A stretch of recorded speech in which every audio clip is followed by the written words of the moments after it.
There are very few human beings, no matter what is the situation, they will be who they are. We must see this. I was talking in another town starting with N in Andhra Pradesh. I'm speaking in Nellore to a large group of school students. And then I say, okay, I'll take some questions. One little girl, 14-year-old girl, stands up and she says, Sadhguru, they are saying Rama walked from Ayodhya to Sri Lanka.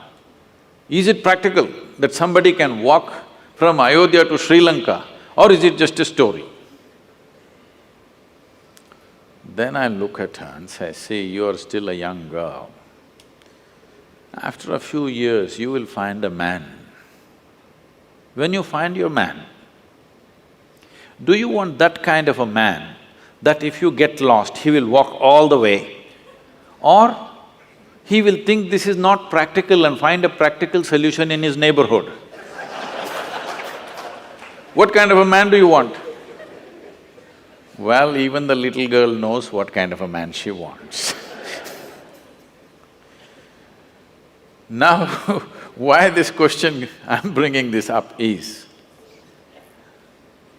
I want you to listen to this carefully, not reacting all the bhaktas.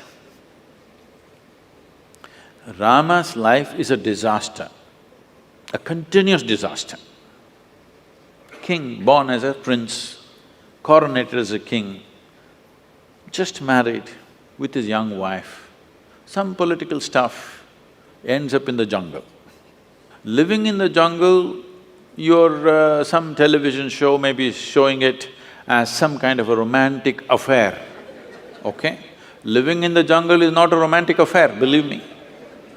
I have individually, by myself, I've lasted in the jungle for weeks on end by myself, eating out of the jungle. After 3-4 weeks when I came out into the town, people wouldn't recognize me. That's how it would be. So with a young wife, she's not a tribal woman, she's a princess. Living with her in the jungle is not a romantic affair, it's a tough life. Knowing that it's very difficult, his brother also follows him to assist both of them because he knows what will he do with this young woman in the jungle. Then as if that was not enough, his wife gets kidnapped, Sri Lanka.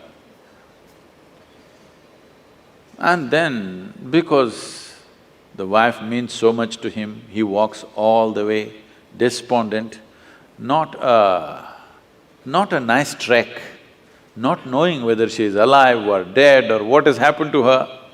He walks down all the way, builds up a Tamil army, goes across, burns down a beautiful city, kills many people, gets back his wife, goes home. Now the wife is pregnant, no sonogram.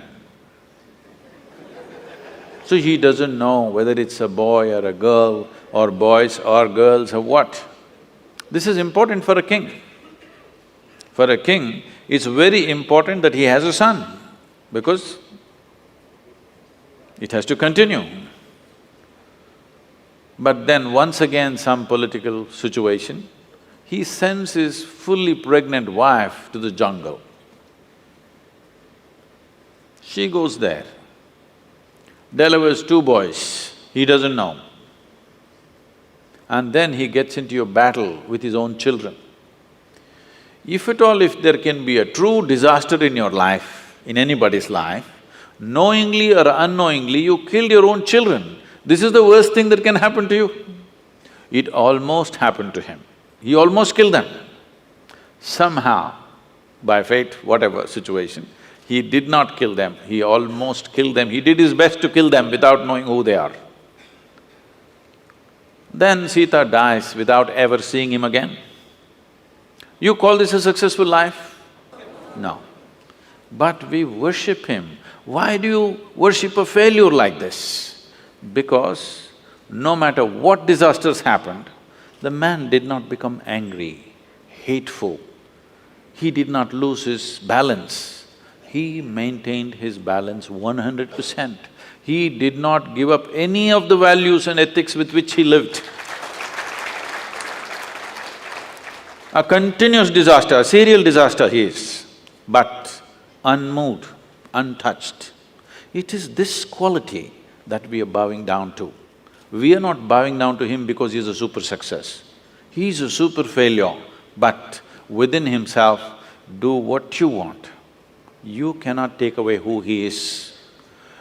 One of these incidents that happened in his life happened to most people, they would all be cracked up. Yes or no? Just one of these disasters happened in people's lives, they will crack up in their minds. Serial disasters, but total balance. We are bowing down to that quality because this is inner management. If you go out to do things in the world, you cannot control what the world will throw at you. But what you make out of it is 100% yours. You wouldn't mind stepping into any situation, facing anything in the world because you are in a blissful chemistry. Rama is in a peaceful chemistry.